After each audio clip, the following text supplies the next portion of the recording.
not wanting to spend time alone can be both healthy and unhealthy. Okay. If you're running away from your thoughts, it definitely can feel unhealthy. And it's okay to enjoy things with people. Yeah. It's just that community is not just your partner. Thoughts are not facts, emotions are not facts. Allow them to exist, but then also be able to get yourself out of those ruts and just see yourself for who you really are. Because I know a lot of people don't go to restaurants alone because like, guys, sasa watu wataniona peke yangu. You know, like they'll come and ask you table for Are two. you okay? No, just one. The impact that social media has on singlehood is so profound because you're going to see weddings, you're seeing reservations of your peers. Yeah. And then those are the things you're called to celebrate, right? Hey, watch out.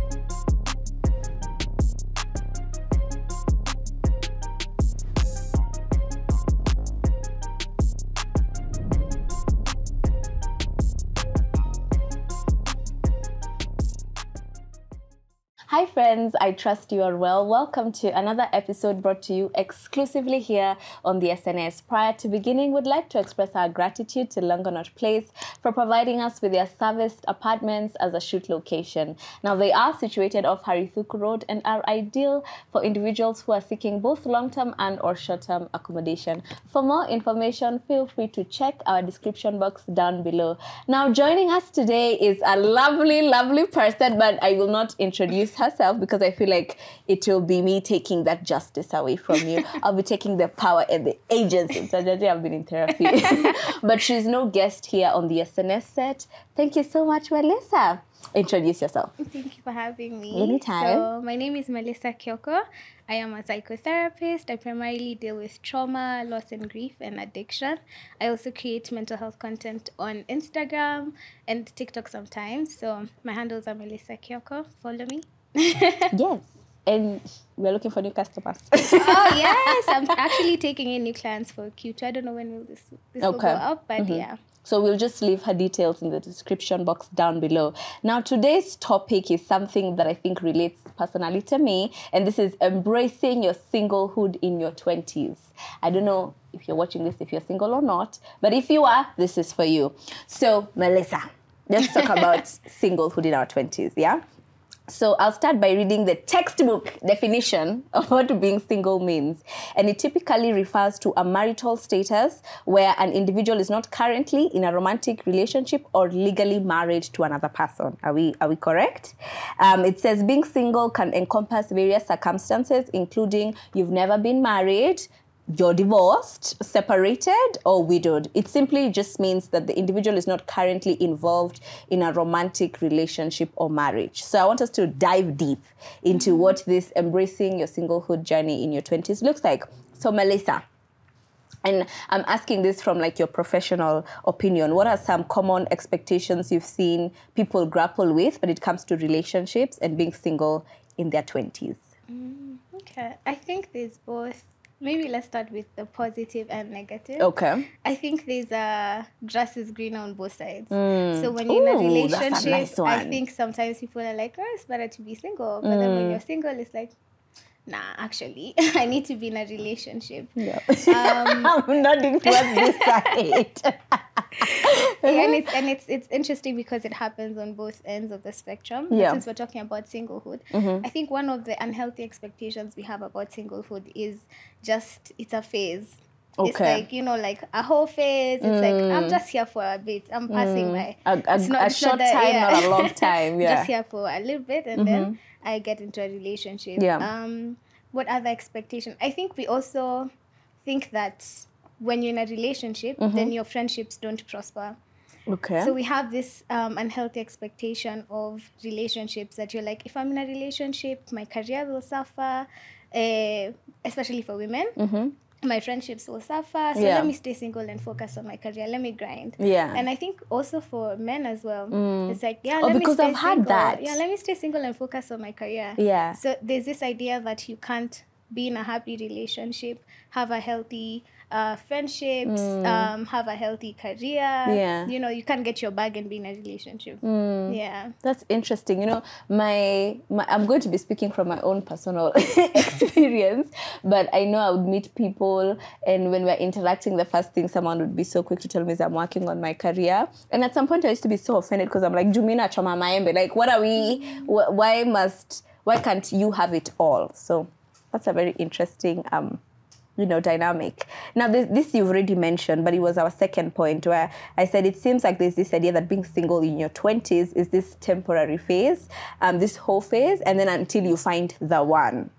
So before I even continue, maybe I want us to unpack the concept of the one. Is it actually feasible or sustainable to be searching for this one person? Or when people start to, what is the word? It's not, subscribe to the belief that you can have many the ones. So I'm curious what you think about that. Ooh.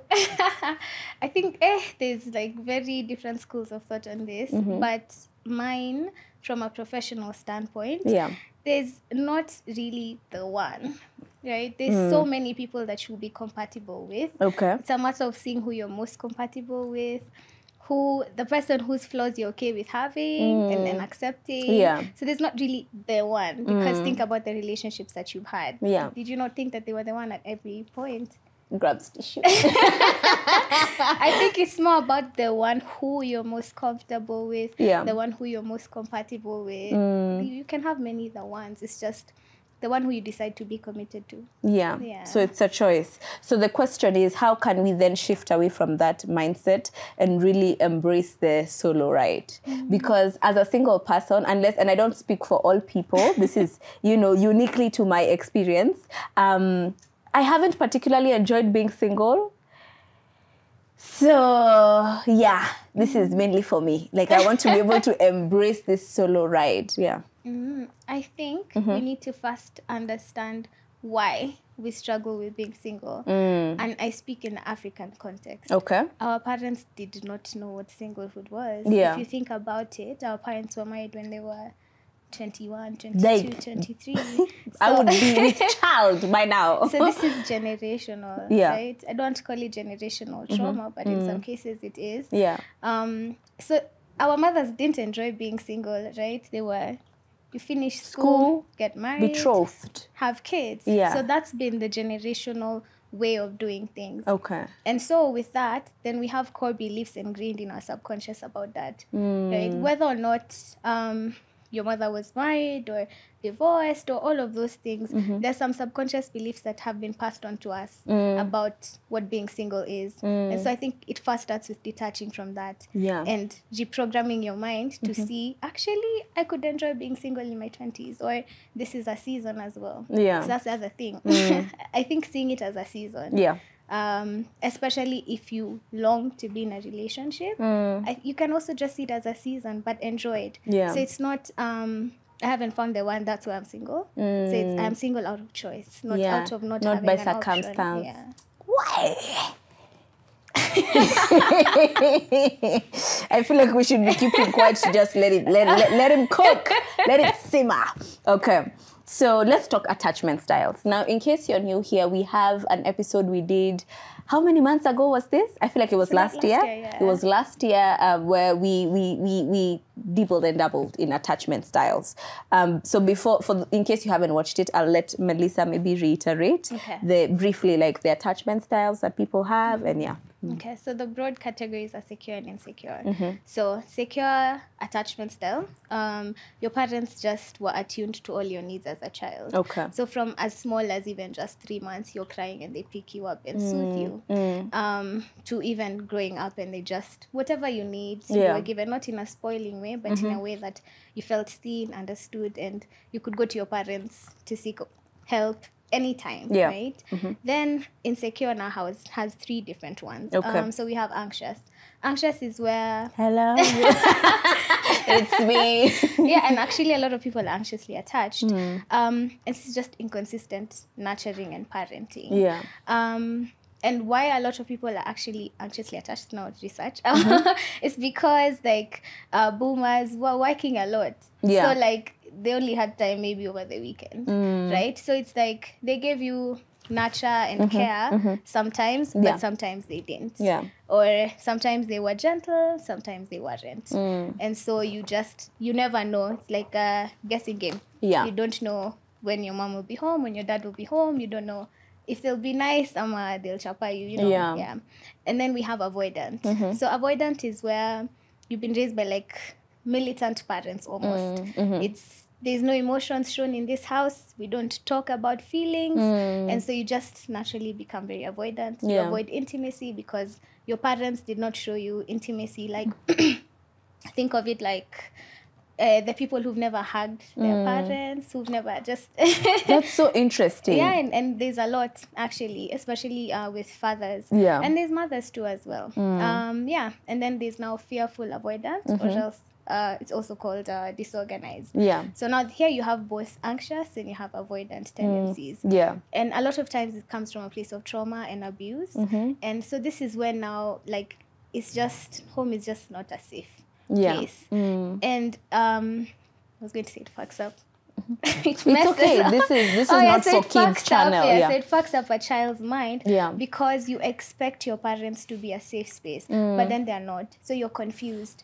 So a fearful avoidant, you long for connection, but you're so scared because the connection that you got from your parents hurt you. Yeah.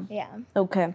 So how do then these early experiences, because even when you're talking about attachment styles, you reference our childhood, how do these early experiences shape how we approach our relationships, and especially in our 20s? I know I can even answer this. Yes, tell us. I think I have established I have an anxious attachment style. Although the more I listen, I'm just like, maybe there's like a razzle dazzle of avoidance somewhere. And interestingly enough, in my singlehood, I have been attracting people who are, for quote unquote, emotionally unavailable. And I was asking myself, what about me is attracting these type of people, yet I have this desire for an intimacy or like a really good connection. So I was wondering, where are we going wrong? So yeah. And that's because we tend to look for people that mimic the relationships we have with our parents. And it's not conscious. It's a very subconscious thing. It's so subconscious. So it's not like you're going to look for emotionally unavailable people. Yeah. It's just that it feels safe because you remember your parents are your it first... feels familiar. That's the first relationship of safety and connection. And so when you grow up, it's like, you're going to seek out people that mimic those patterns. But then also... to throw a spanner in the works. When you meet really shitty people and say you were securely attached, you can move to anxious. If you are anxious and meet someone like super avoidant, you can become either more anxious or start to become fearful avoidant. So a lot of times it's early experiences plus also the people now we date, depending on the dust they show you. Next question. So whether you're anxiously attached, securely attached, or somewhere in between, how can we use that self-awareness, that is if you are, to navigate the singlehood and relationships with more clarity and intention? Okay, before we get to the how to work towards it, I think it's important to understand how all these attachment styles show up in singlehood. Because we make the assumption that they show up only when you're in a relationship. Okay. Because someone who's securely attached and is single at the time is more comfortable with the idea of being single. Okay. They're more comfortable with even just having fun by themselves, meeting new people, not really attaching the idea of this must end in marriage. And then anxiously attached singlehood. That's for us sisters. Looks a lot like that person who goes back to the ex, looks like dating people who are just not great. You know it's unhealthy, but because there's a strong need. So you feel attacked. But anxious singlehood now is there's the strong need and desire for connection, which is not wrong. But when it overrides the quality of relationships that you want, then that's when it becomes unhealthy. So it just looks like a lot of you don't like being single. And it's okay to not like being single, but it becomes unhealthy when you don't like it because of just you being anxiously attached. Okay. And so then you're in just unhealthy situations to get out of that rut. Semeni called out. But then because you're still in that rut, then you may not find a healthy relationship because you need to first fix, not fix really, but you need to work on those needs that weren't met. Then avoidant singlehood looks like a lot of purely sexual relationships, which again are not bad, but it's more of avoiding just emotional connection. Where it's like, I like being single, but really it's like I don't want anyone to hurt me. And so you will fuck around and just here for a good time. Not a long time. And that's fine when it's coming from a healthy place. But when it's coming from a place of you're actually just afraid of getting hurt, then it's a bit different, because avoidance comes with a lot of fear of abandonment and rejection. You're literally so scared of the thought of someone leaving you. And so you look emotionally distant, but deep down, So for them, I think it's more of like they're out before even you came in, so that they can protect themselves. Exactly. And there's a lot of hyper-independence as well. So avoidant singlehood can look secure, but it's really not. It's a facade. It's fake, because it's coming from just, I don't want to get hurt. And then disorganized or fearful avoidant singlehood. Now you oscillate between wanting connection and then avoiding it. So it's like situationships that start really great, and then you're like, no, actually. Hi, Bambi. Right? Exactly. And so you'll find actually people with disorganized attachment styles in singlehood are the ones that love bomb in situationships, because there's that part of when we catch you. There's that part of you that wants and longs for that relationship. But then you get it, you're like, no, I'm afraid of getting hurt by this person. That has explained so much. And so working through that now, of course through therapy, because a lot of these things you need help. You can work through them by yourself, but I do think therapy is a great place to just understand. And then focusing on non-romantic relationships, which is so underrated, but like I think it's very important for all other aspects of your life to fulfill you. And spending time alone, not just first to enjoy it, but even just to learn more about yourself. To increase that self-awareness, like you said. And really just nurturing all other relationships, making sure every other aspect of your life, family, friends, career, they're doing great. Okay. So let's switch gears to social media, because I feel like we are heavy consumers of social media, even as a generation. And I know it plays such a huge role when it comes to our lives. So how do you think it has impacted our perceptions of singlehood, especially when everyone's highlight reels are constantly in our faces? For example, I am at an age where I feel like tumefikiwa, like the reservations are in the corner. People are getting engaged, married, children, and I can't even get a text back. Like, what's happening? So I think the impact that social media has on singlehood is so profound, because you're going to see weddings, you're seeing reservations of your peers, and then those are the things you're called to celebrate, right?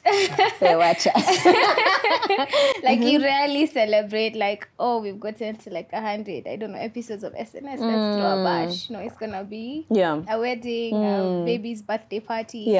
I think but also I must say right now, there's a huge trend, or we're moving towards solo dates, we're moving towards just spending time alone. So I think even with that, it's 50-50 at this point.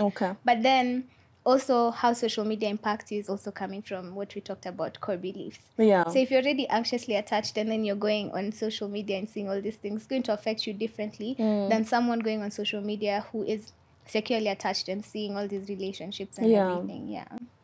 I think I genuinely aspire to have like a level of self-awareness. I feel like I have, just it needs to get better. And I feel like half of this episode I'm throwing myself under the bus, but we move. Now let's talk about loneliness, because I feel like even as someone who is single right now, that is something I constantly grapple with, especially having left a long-term relationship. And I was doing a study even before we get to the point of how loneliness is now, it's not going to be like in the context of a pandemic, but more of like a social crisis.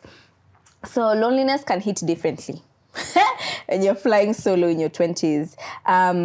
And now there are various factors that contribute to like the prevalence of loneliness. For example, social isolation, changing family structures, urbanization, digital communication habits, etc., societal pressures. And then they further on went to say how the COVID-19 pandemic, the measures like the lockdowns and the social distancing have exacerbated these feelings of loneliness for many people. So how can we combat those feelings and find fulfillment in our own company? Because as a 20-something-year-old, I don't know whether I should be embarrassed or if it is something I struggle. The concept of people going somewhere by themselves, I'm just like, and I don't mean there are things that I'm able to do by myself, but I'll give an example, like going for a movie. I practically, that's one of my favorite aisles, but I don't know why I've never gotten to go or even just express the desire to go by myself. I feel like for me, the movie experience has always been, tied to someone else. Like I'm going, for example, with Melissa or I'm going with whoever. So, yeah. Okay. I know it's not your therapy session. Yes. But it feels like it. Yeah. What makes you uncomfortable about that? About just going? I know there's almost like an innate fear of being left alone to my thoughts. So I think more often than not, I'd like to distract myself with like the accompaniment of someone else. Yeah. That's if I'm being very honest. Yeah. No, yeah. And that's true for a lot of people. It's an anxiety thing. Yeah. But also sometimes it's a perception thing. Because I know a lot of people don't go to restaurants alone because like, guys, sasa watu wataniona peke yangu. Like they'll come and ask you table for Are two. You okay? No, just one. Just me. And then I feel like they start playing that song for lonely. I am so lonely. Yeah. No. So, okay. I think not wanting to spend time alone can be both healthy and unhealthy. Okay. If you're running away from your thoughts, it definitely can feel unhealthy. And it's okay to enjoy things with people. Yeah. It's just that community is not just your partner. There's community in friends, there's community in families, community in co-workers. So I think broaden your mind about the things you can do with people. Yeah. Because I know there's people who can't go on vacation without a partner. It has to be. It must. Yeah. Stamped. We could go with a friend. Yeah. Right? And I know there's also highly social people who spending time alone is maybe just when they're in the house. And that's fine. Yeah. Right? So community is not just with your partner. If that's you, then seek community in other things.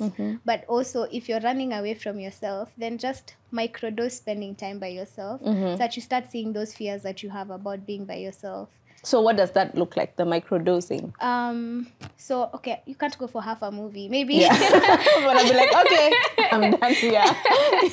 Maybe go for a play. Okay. Yeah. Or if it's a restaurant thing, maybe just go grab a coffee. Yeah. And the next time do coffee and pastry. Then the next time have a full meal. Yeah. So, or maybe be on phone with someone while you're there for a short time and then be by yourself after. So I think it's both ways. It could be both unhealthy and healthy, depending on whether you're running away from yourself or if you're afraid of people's perception of you. Yeah, I think also mine sometimes is just like an innate fear that I will die alone. But anyways, something interesting when we're talking about the role social media has played, even when it comes to, even as a film enthusiast, like the content that we consume in film, I was just thinking to myself how the aspect of loneliness was described or was perceived. For example, the child who plays by themselves at a playground, it's so sulky and moody. So it is interesting how also what we consume also doesn't help with, what is the word, with the concept of loneliness. But I think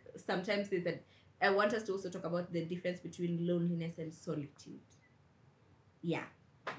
Yeah, and I think being alone as well. And feeling lonely, Yeah, because you can be in a relationship and feel lonely as fuck. You can have multiple friendships and just feel lonely. Yeah. Because solitude is great to self-reflect. It's great to come up with ideas if you're a creative person.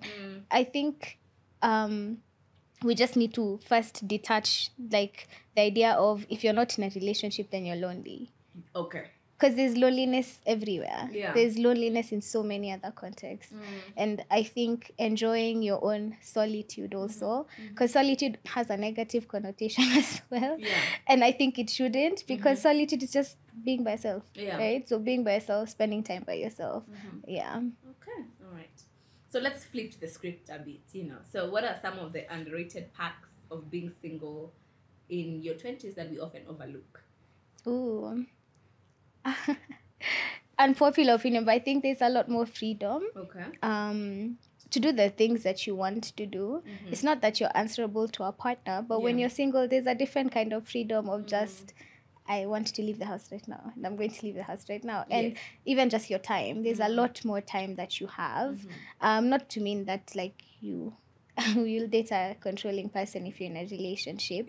But also I think it's a great time to focus on non-romantic relationships. It's like the best time to do it. And to form ideas of your own, like just being by yourself is, I think, it's just underrated. And I think something else, I don't know if it's related to that, but it helps you come out of the trap of like serial monogamy. I think a lot of people in that, because people don't have breaks. It's like, I was in this relationship when I was, I don't know, out of uni or in uni, got out of uni, got to another relationship, got married. So I think it also like, there's no chance for self-discovery, because your 20s are like the time where you're making more money than you did as compared to your teens. You're talking to more people. There's a lot more freedom. So if you are constantly in a relationship, at what point are you going to just discover who you are? It's not even about improving yourself, but more about, do I even know who I am? Okay, so Melissa, there feels like there's a pressure to have everything figured out, especially by a certain age in your 20s. I feel like when people hit 27, everyone is like, what are you doing, And including our relationship status. So how can we give ourselves permission to embrace especially the uncertainty that comes with being single or being in a relationship, and just like enjoy the journey? Seasons. Embracing seasons. Next question. It's the same way, like, I don't know, high school, there were some challenges that you could never imagine you'd get out of, and then you got out of them. Uni, there was like a lot of different things that were happening, you got out of them. You got your first job, there was the season of learning, right? Then now you're in a season maybe of just figuring out what you want your 30s to look like, what you want your relationship to look like. Like, it's okay to be trying, because it's not like, it's a journey, it's not the destination. We're just like, enjoy whatever season it is. And that's not to say that also like we're hating on love and relationships, but if it comes, well and good, but let it come when you are at peace with yourself, at peace with who you are, and you're the one making a choice, not out of, I'm getting old, let me just settle, let me settle, maybe it's time. Okay. So even as we embrace this singlehood journey, we need to build a strong sense of self-worth and independence. What are some of the tips you could give for someone to build their or like a strong sense of self-worth and independence? I think, therapy. First of all, therapy. But also like really celebrate yourself and have supportive people around you who celebrate you. Because when you're by yourself, you tend to, when you're struggling with self-esteem especially, you tend to focus on the things that are going wrong. But then when you have supportive people around you, they can show you, actually, no, so you got that gig last time, right? So being able to celebrate yourself, see yourself for who you really are, and not what your mind is lying to you, right? And, thoughts are not facts, emotions are not facts. Allow them to exist, but then also be able to get yourself out of those ruts and just see yourself for who you really are, because there's always something to celebrate. Okay. So as we continue to build, even just like on the advice or tips, what would be your advice for someone who is in their 20s and might be struggling like me to embrace their single status in a world that sometimes feels like it was built for couples? Enough said. Mic drop. Over and above everything else that we've said, one, embracing seasons, therapy. I think it's also like building up on skills. So it doesn't even have to be professional skills, even just soft skills. Like, are you really becoming the person that you want to become. Because sometimes we think we need to become that person for our partner, but you need to become that person for yourself first. So I think, really invest in your self-development. Surround yourself with good people. You know the good people. Your gut tells you the good people who want you to win, who want you to succeed. And just have fun. I think 20s should be fun. And like, if you think about it, like 20 is like a baby adult. So we've been an adult for X number of years. You're a baby adult. You're just figuring it out. Okay. Thank you so much, Melissa. Thank you. I hope for all of you who are watching, who are single or who are looking to be single, I hope you embrace that singlehood journey. As we wrap up, Melissa has a therapy journal that I'd want her. This is a therapy journal. So if you want to start therapy or are in therapy and are figuring out how to just understand what you're working on in therapy and have one place to put all your learnings, I created this specifically for that. So there's like pre-session check-in where there's guided meditation and breathing, and then you get to reflect after your session. And it covers 20 sessions, and I think it's really helpful just so that you can quantify the progress that you're making in therapy and not just being in therapy and not sure of the progress that you're making. So it's available on my page, Melissa Kioko. But we will be sure to link everything in the description box down below. Thank you so much, Melissa, for joining us. As a single person, I feel lighter. It's when she said, "This is not your therapy session." And I said, "Well, what a way for me to open my heart." But thank you so much for coming. We love it when you come here. This is your third time here. Oh my God. I need a hoodie. I want a hoodie. We're going to get you your hoodie. All right. Thank you guys so much for watching this episode. We hope you did enjoy it. And if you did, make sure you like this video, leave a comment down below, and of course, join our amazing SNS family. That's it from Melissa, myself, and the whole SNS team. And we'll see you in the next one.